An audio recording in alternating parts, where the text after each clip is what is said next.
The city's residents have reaffirmed these statements. They say everyone around them is infected. There is no way they can avoid this wave. Listen to this now.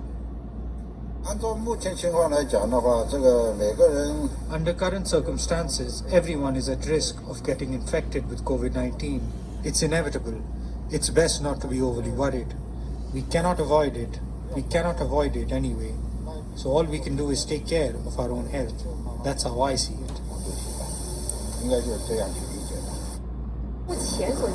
Most of the people I have interacted with have either been infected or tested positive in the past.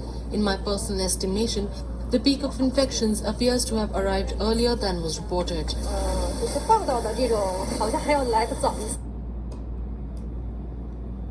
And it's true what they say.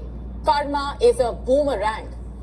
The consequences of your actions will one day come back to haunt you. And I say this because for months, China found pleasure in the suffering of others. It shared insensitive posts mocking India's struggle. It made heartless comparisons and commentary. This moral bankruptcy has cost the country dear. The country is facing a double whammy. On one hand, infections are spiking at an alarming pace, and on the other, the country is running out of blood stocks. This is according to the Bloomberg. It says multiple regions across China are facing a shortage of blood, meaning there are not enough stocks to help the patients in dire need. They are falling to critically low levels. The Shandong Blood Center saying blood groups A and O have been kept at red alert for several days now. What explains this exactly, and why is there a shortage?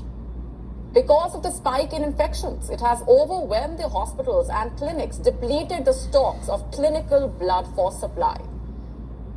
And so the authorities are asking the citizens to actively donate blood to those in need.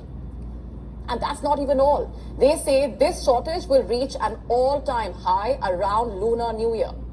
That is when the second wave of this subvariant is expected to strike China. All these developments are worrying. What's even more worrying are efforts to censor information about this.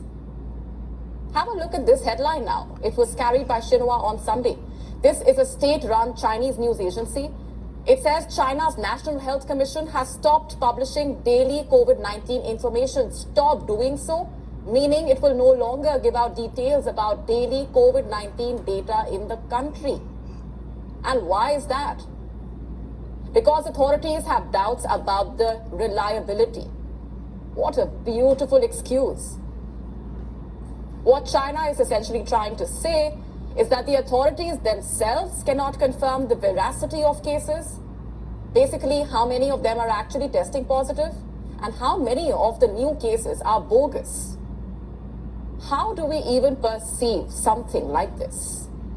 For all its technological might, for all its claims of having a robust health infrastructure, China cannot even keep track of the new infections. Are we really supposed to believe this? By all means, this is yet another excuse to fool the world. And here's something else China will not tell you: the scale of this tragedy in rural China. In the small towns, villages, counties, reports say this time the pandemic is coming for China's countryside, to rural communities that are older and more vulnerable. These are areas where natural immunity is non-existent, areas where vaccine hesitancy is stubbornly high. And these areas have remained unaffected so far. This time, they will not be able to escape the wave. Millions in China are expected to go back home for New Year's to small cities and regions where few major outbreaks have been reported. And as they go back home, they will take this lethal subvariant along.